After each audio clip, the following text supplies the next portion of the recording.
आज हमारे साथ मौजूद है गिरिडीह विधायक सुधीर कुमार सोनू साहब। तो आइए इनसे कुछ सवाल है जो इनसे करेंगे। सर, आपका पहले बहुत बहुत स्वागत है हमारे चैनल में। धन्यवाद। आपके माध्यम से आपके दर्शकों को बहुत बहुत अभिनंदन। पहला सवाल कि जो प्रधानमंत्री आवास योजना का पिछले बार भी हमने आपसे सवाल की थी, तो उसमें निशिकांत दुबे ने संसद में ये बात उठाई थी कि 22-23 और 23-24 में 1 रुपया भी केंद्र की तरफ से नहीं मिला है। तो उसके जवाब में मंत्री जी ने कहा कि झारखंड सरकार जो यूटिलाइजेशन सर्टिफिकेट हमें नहीं दे रही है पिछले बार, इसलिए हम उनको 1 रुपया भी अभी तक नहीं दिए। ये मंत्रियों के सवाल और मंत्रियों के जवाब क्या हैं ये नहीं मालूम है, लेकिन हमें ये नहीं समझ में आता है कि प्रधानमंत्री आवास में अगर यूसी नहीं जा रहा है, यूटिलिटी सर्टिफिकेट की बात आप करते हैं, तो अन्य योजनाओं में यूसी क्यों जा रहा है? अन्य योजनाओं में क्यों राज्य को केंद्र का आवंटन प्राप्त हो रहा है? ऐसा क्या कारण है कि 2021 के बाद से प्रधानमंत्री आवास नहीं आया?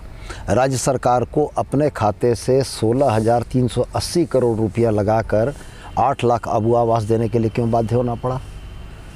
कोई भी सरकार की योजना, केंद्र सरकार की योजना में जैसे पीएम आवास में 60% अंशदान केंद्र सरकार का है, 40% अंशदान राज्य सरकार का है। जिस काम के लिए 40% अंशदान में काम हो सकता था, उसके लिए राज्य सरकार को 100% पैसा क्यों लगाना पड़ा? तो हम तो बराबर इस बात को कहते हैं कि ये जो फेडरल स्ट्रक्चर हम लोगों का है और ये जो यूनियन ऑफ स्टेट्स हिंदुस्तान है, इसमें आज के दौर में कहीं ना कहीं चीज़ें इस तरीके की हो गई हैं कि राजनीतिक महत्वाकांक्षा के लिए डबल इंजन का एक शब्द लगाया गया है।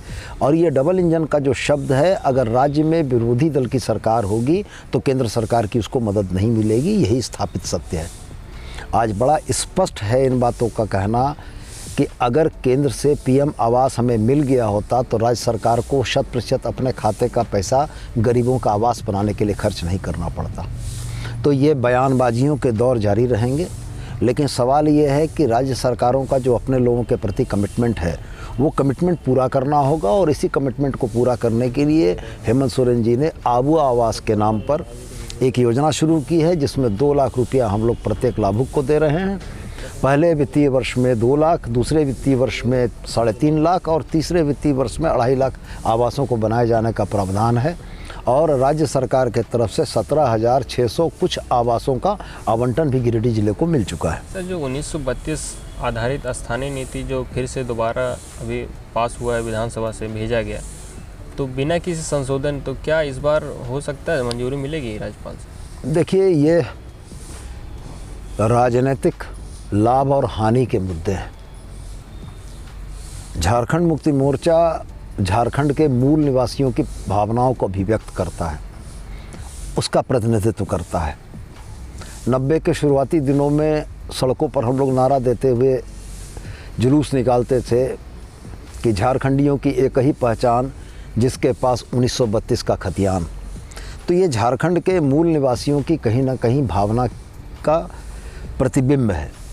भारतीय जनता पार्टी झारखंड के मूल निवासियों को भ्रम में रखती है और वास्तव में वो पोषण करती है उन लोगों का जो बाहर से आके झारखंड में बसे हैं और जिन लोगों ने झारखंड के संसाधनों पर, झारखंड की नौकरियों पर, झारखंड के व्यापारिक तौर तरीकों पर कब्जा किया है। जब 1932 की बात आती है, भारतीय जनता पार्टी अपने उस बाहरी मतदाता समूह के दबाव में आकर 1932 के खतियान के मामले में अड़चन डालती है। जनभावनाओं के विरुद्ध जाने का साहस नहीं होने के चलते वो सदन में ध्वनिमत से इसको पारित जरूर करते हैं, लेकिन राजभवन में इसको लटकाने का काम करते हैं। अब 2 प्रश्न आपके रहे कि हम लोगों ने बगैर संशोधन के लिए क्यों भेजा। राज्यपाल महोदय ने जो संदेश विधानसभा को प्रेषित किया था, उसमें यह लिखा था कि आप चतुर्थ वर्ग की नौकरियों को 5 वर्षों के लिए आरक्षित कर दीजिए और तृतीय को मत कीजिए। हमारा शुरुआती दौर का नारा, हमारे शुरुआती दौर के घोषणा पत्र में, हमारे शुरुआती दौर के निश्चय पत्र में यह स्पष्ट लिखा हुआ है कि हम तृतीय और चतुर्थ श्रेणी की नौकरियों में झारखंड के 1932 के मूल निवासियों को 100% आरक्षण देने के लिए प्रतिबद्ध हैं। तो वैसी परिस्थिति में राजभवन के संदेशे के आलोक में झारखंड मुक्ति मोर्चा अपने निश्चय पत्र की गई घोषणा या अपनी जनता के प्रति किए गए कमिटमेंट को वापस नहीं ले सकता है। हम ये कहते हैं कि ये झारखंडियों की जायज़ मांग है कि तृतीय और चतुर्थ श्रेणी की 100% नौकरियाँ यहाँ के मूल निवासियों के लिए आरक्षित हो। हम लोगों ने इसको फिर पुनः भेजा है और हम ये मानते हैं कि अगर झारखंड की जनता का दबाव भारतीय जनता पार्टी पर पड़े तो वैसी स्थिति में राजभवन के पास इसको मानने और इसको केंद्र सरकार को प्रेषित करने के अलावे कोई विकल्प नहीं होगा। लोकतंत्र में सबसे बड़ी ताकत जनता जनार्दन है। झारखंड की जनता इस बात को देख रही है कि कौन 1932 के खतियान के पक्षधर हैं और कौन 1932 के खतियान के लागू होने में रोड़े अटकाना चाहते हैं। अंततः ये मामला जनता की अदालत में है।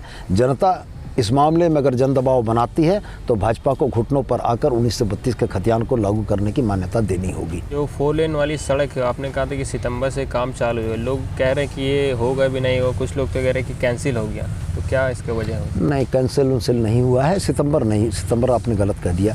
9 अक्टूबर को इसका टेंडर ड्रॉप हुआ था। टेंडर ड्रॉप होने के बाद टेंडर को फाइनल होने की प्रक्रिया में कुछ समय लगता है। जो समय लग रहा है, कहीं कोई टेंडर कैंसिल नहीं हुआ है और हम बड़े आशान्वित हैं कि नए साल के पहले महीने में ही हम लोग शायद इसका शिलान्यास कर पाएँ। तो सोलर सिटी के योजना जो हुई थी शुरू, तो उसमें एक बहुत दिक्कत थी कि 3 किलोवाट ही होना चाहिए बिजली का कनेक्शन मीटर, लेकिन अभी अखबारों के माध्यम से सुनने में आ रहा है कि 1 किलोवाट में भी उन लोगों को भी योजना का लाभ मिलेगा।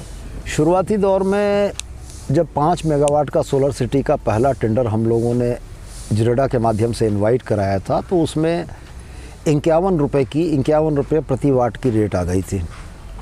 और पहले भी मैंने कहा है, फिर दोहरा के मैं कह रहा हूँ कि कोई भी योजना, शायद ही कोई ऐसी योजना होती है जिसमें या तो सिर्फ केंद्र का पैसा हो या सिर्फ राज्य का पैसा है।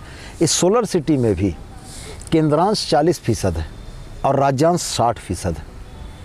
तो परेशानी ये खड़ी हुई कि 1 किलोवाट का जो 52 रुपया का रेट आ गया, ये रेट कम्पिटिटिव रेट था और इसमें एजेंसीज़ को बच नहीं रहा था, जिसके चलते वो 1 किलोवाट लगाने में रुचि नहीं ले रहे थे। और ये भी उतना ही सत्य है कि 29,586 कनेक्शन जो निगम क्षेत्र के हैं उनमें लगभग 23,000 कनेक्शन 1 किलोवाट के हैं। नतीजा ये हुआ कि लोगों ने इसमें रुचि नहीं ली, एजेंसी ने इसमें रुचि नहीं ली।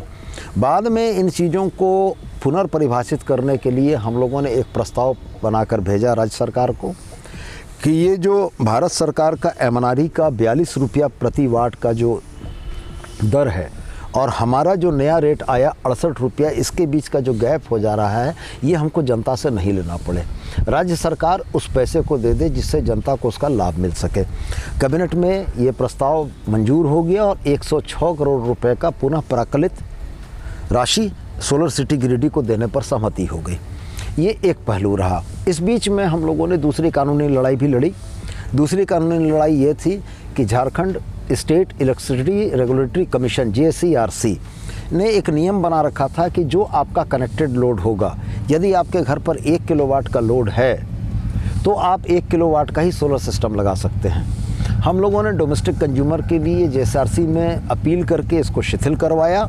अब डोमेस्टिक कंज्यूमर्स के लिए JSRC की नई गाइडलाइन के हिसाब से किसी के पास अगर 1 किलोवाट का कनेक्शन है तो वो 3 और उसके छत पर जगह है तो वो 3 किलोवाट का सिस्टम भी लगा सकता है। तो अब नए वर्ष में मुझको उम्मीद है कि योजना बड़ी तेज़ी से धरातल पर आएगी और 3-4 महीने के अंदर में हम लोग लगभग गिरिडीह के शहरों को आच्छादित कर चुके होंगे। क्या उसमें कुछ देना पड़ेगा क्या, या फिर 100? जो इनकम टैक्स पेई नहीं है, जो आयकर दाता नहीं हैं, वैसे लोगों को इसमें 3 किलोवाट तक में कोई भी पैसा नहीं देना है। वो सारा का सारा पैसा राज्य सरकार के तरफ से आएगा।